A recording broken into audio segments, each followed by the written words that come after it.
no place more beautiful than Linavar.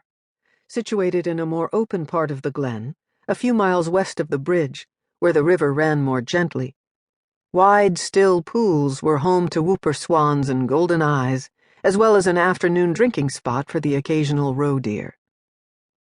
Almost home, Temperance wrapped her hands around her reins and was about to kick her steed into a full gallop, wanting to get there faster.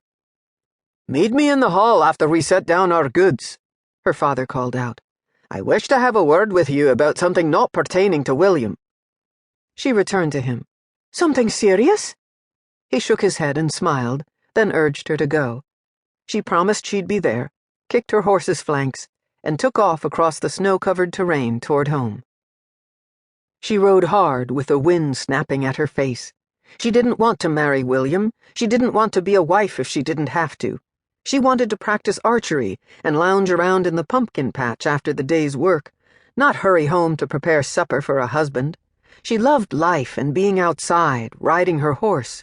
She loved digging her hands into the ground and providing food for her family. She loved the majesty of the 4 3,000-foot-high Munros surrounding the tiny hamlet of Linavar, and starry nights often made her pause to give thanks. She didn't know why her grandmother had named her Temperance. There was nothing temperate about her. She didn't want to spend the rest of her days married to her comfortable old friend. Her father had given her 20 years, plenty of time to set her own destiny. She didn't know what her destiny would be, but that wasn't the point, was it? She reached the house before her father, dismounted and untied the pouches and her basket from her saddle. Upon turning, she smiled at her grandmother, waiting for her at the doors, and then at their cat, Tamlin, purring around Graham's boots. "I see you didn't braid your hair." Graham shook her head at her and pulled on a long curl to examine it through her unpatched eye. "You'll be sorry when I'm trying to get the twigs and other sorts of earthly things out of it later."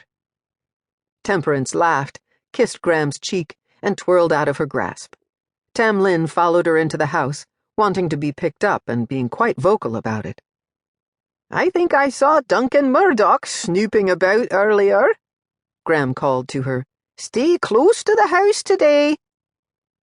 Duncan Murdoch, the only blight on Temperance's near-perfect life.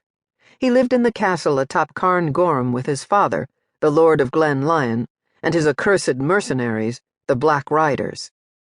Duncan hated her father because her father kept her from his arms, having promised her to William in order to keep her out of Lion's Ridge. Because of her father's good relations with the Lord, Duncan had to ask her father permission to pursue her. Her father always refused such requests. "I will," Temperance called back. "Did my finer wool keep you warm, girl?" "Like the loving arms of my Graham," Temperance called out over her shoulder. She caught sight of her father dismounting in the front yard and returned his smile. "We found everything on your list, Mum," he told Graham, dragging the old woman's attention to him as he entered the house. Seeing him had a way of stilling one's heart. "You're a good son, Seth," Temperance heard Graham tell him. She agreed. He would have made a wonderful husband to one of his admirers, but he'd never remarried after he'd lost Sarah. He'd raised Temperance with the help of his mother, and the three of them remained content. Mayhap too content. Temperance shrugged and continued on her way inside. She loved her grandmother for fretting over her. She was correct about the tangles in Temperance's hair. They were going to be painful to get out. A simple braid would have saved her the torture, but she doubted she'd braid her hair the next time she sped across the braes. It wasn't that she was rebellious. She loved how the wind snapped her waves behind her like a pennant.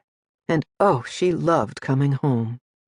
The house was quite large, and softly lit by great glowing hearth fires in each room, and dozens of candles, more now with the shorter days.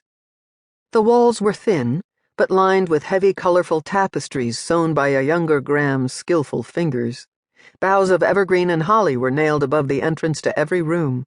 The scents of peat, sweet pine, and blackberry currant biscuits filled the house and drew her farther inside. A kitchen opened up wide to the right.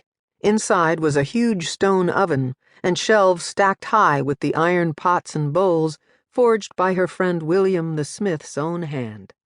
A spacious chopping table sat in the center of the warm